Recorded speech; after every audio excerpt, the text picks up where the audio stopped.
Marcus Blake. I'm with That Nerd Show. We are speaking with writer, director, and producer of the movie Big Kill, Scott Martin. And I got to tell you, if there is one thing that I learned from your film, never trust a woman named Felicia Stiletto. You might have a good time, but you might get you might get stabbed in the end.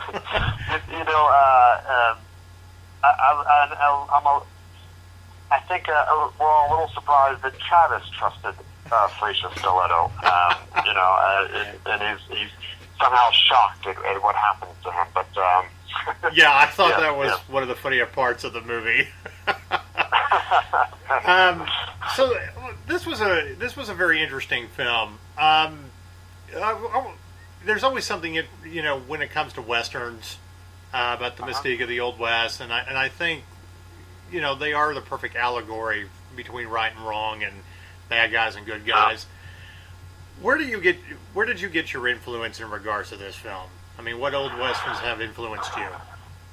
There were quite a few of them. I've been a big fan of westerns my whole life, and I've watched every kind of western from when we first started making movies all the way through today. So but I'll say that some of my favorites are that gave a little influence on this one would be like Butch Cassidy and the Sundance Kid, Silverado, right? Which I think doesn't quite get the recognition it deserves. I would agree with that. Those are two of the two of the stronger ones, the bigger ones. A little bit from the 60s, the spaghetti westerns, and even some of the American westerns from the 60s, and a touch of Tombstone, if you will. I don't think it's really that. It's not that direction, even though I love Tombstone, one of my favorite movies. But maybe in the buddy aspect of it. Right. Those are really my influences. A little bit also with the color and the music of a movie called The Good, the Bad, and the Weird. I know the one you're talking about. Yeah. It's an awesome movie. I love it. Very underrated. That's very true. Yes. Well, when I first started watching this, the first movie that came to mind out of westerns was The Man Who Shot Liberty Valance, because your main character very much is like Jimmy. I'm glad you mentioned that. Yeah. Thank you. Yeah, definitely. That's actually, I'm not one to talk to actors about watch this movie. I want them they do their own research, but specifically, I mentioned that movie because of Jimmy Stewart's character. Yeah, is very much like Jim. Yeah, well, and the other thing too that I noticed about, especially with a western, is it's the idea of remaining pure, but how you have to come full circle. You start out with this idea of what you think morality is, what being good, but then you have to get a little dirty to get back and redefine what that is. Right. So that's basically Jimmy Stewart, in that film, which is very much like your main character. Is that something that you kind of set out to try as a metaphor, or is it just kind of an accidental thing? Well, it definitely was something we did on purpose as far as his story arc, his character arc, that way. And I think Christoph did a fantastic job with it. I was really happy and with what he did, and then watching him while we were shooting, and then in the editing, I was able to specifically pick points where I could see his character changing from the all shucks, oh look, I'm in the West, and look, these are gunfighters, how neat, wow, this is all amazing, to then start doing the change of things are not good here. Now, when he starts to stand up for himself a little bit, and I was able to pick those and do close-ups on those in the editing because I could see his change, which is not an easy thing for people to do. Yeah. And throughout the movie, and then when he becomes, really standing up for himself in the end, it shows, and it shows in his eyes and in his expressions. I was really, really happy for him. Well, there's something else that I picked up on that I thought was really good, really interesting and fantastic. And it reminded me of Unforgiven at the very end when you don't actually see him blow Jason Patrick's head off.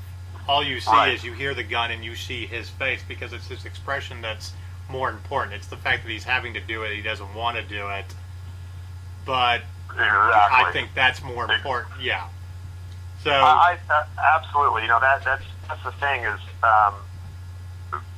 or that kind of thing has its place in movies, in some movies, and even at moments in this one a little bit. But it's a lot of it's for shock value, and that's not that moment. That's for seeing Jim, his full completion of the character arc. right. And that's what I wanted to focus on. I wanted the audience to see and focus on. Now, since westerns always play upon, we talk about color and metaphor. It always plays upon certain colors. The man in the white hat, the man in black. I thought, honestly, this was my favorite part, is Jason Patrick being the man in black, but being a preacher, which turns it on its head. Is that on purpose? Is that for us as an audience to take a step back and re-examine again the opposite side of morality? Yeah, I mean, look, that is why that's there. I mean, I think that's important. You look at the whole reason the opium den scene with him is in there is because it shows that he is a very flawed man. He's not just evil. Right. He at some point turned a wrong direction. Sure. He may not have always been. He wasn't always like that, and that's what that's for, is to show that he knows that he is flawed, and he has these flaws. And then in the end, when Christoph, Jim, who's the more pure of anyone in the movie, says, "My soul is at peace, is yours." Yeah. That's where it all comes around, comes back. Well, like I said, it just, I get having the man in black, traditional, all dark and everything, but, having it be a preacher, that, where it really makes you just kind of focus on, well, religion may be a little bit different when you're in the Old West, and again, it's that opposite end of coming full circle and dealing with evil to come back to good, or losing your way. And I think that's part of the story of morality. It's just kind of being told in a different way. Absolutely. So I know you've done a lot of different things in your career, but this is really, I mean, for you to write and direct and everything, your first Western. Is that, do you see doing more? Do you see yourself doing more Westerns, or getting back to that, or is this just? Do I see? I'm sorry, I lost you for a second. Oh, no problem. I was saying. Westerns. Yeah, do you see yourself doing more Westerns? Because this is really. Sure. Yeah. Yeah, like I said, I love the genre, and depending on how, hopefully this movie is received well. Hopefully, and if so, we have a sequel that I've already started writing. Have a story for, and already started writing. It's more Jake and Travis adventures that I'd love to do. I'd love to. There's more things I'd love to explore in the genre, and more things I'd like to do with it. Definitely. Well, yeah, I love the scoundrel aspect of it. It's like you have these two characters that are very much like Han Solo type characters. They're really good-hearted in their own way, but at the same time, their world is that underworld, gambling and women, and running off from the Mexican army. Yeah, and they fit together. They couldn't be more different, like as far as people, characters, but they fit together really well as writing partners, as partners. Right. Yeah, the way I kind of always explain their relationship is Travis keeps Jake from being a full-blown outlaw. Right. And in turn, Jake keeps Travis alive. That's kind of how how they work. And they're fun. They are fun to write, actually, and they're a lot of fun to play. Well, writing the good guy when you know what they are, they're interesting, but not that interesting compared to, writing a very flawed or a scoundrel or a bad guy. Sure. I interviewed Christian Kane a few years ago, and they had just finished up the show Leverage. And it was one of the questions I asked him was, is it more fun to play the bad guy? And he was like, that's one of those shows where you're bad, but you're doing a little good. You're like a Robin Hood type character, but you still get to be bad. The rules of being good don't really apply to you because you're a bad guy doing good things. So I thought that was an interesting analogy of it. All right. Yeah. So, like I said, we have a very nerdy question we like to ask all of our filmmakers. Okay. This will probably be the toughest question you get. Okay. From the nerd universe, if you could have a weapon of choice or even a superpower to fight the forces of evil, what would that be for you?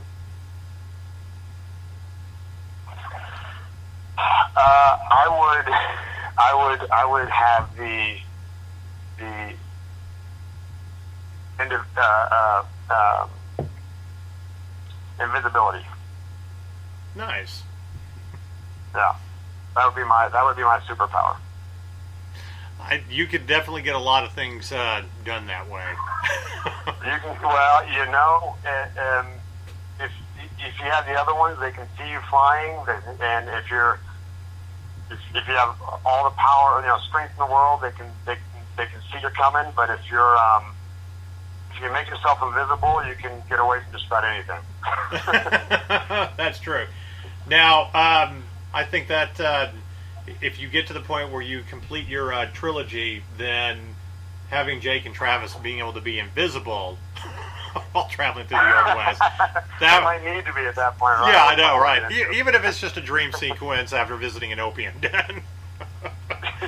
So, right. Well, like I said, it was a very interesting film. I very much enjoyed it. And your use of, the metaphors and color and stuff. So good luck with it. Thank you for talking with us about your film, and can't wait to hear about the sequel that you're writing. Oh, thank you. Thank you for your time. I really appreciate it. All right.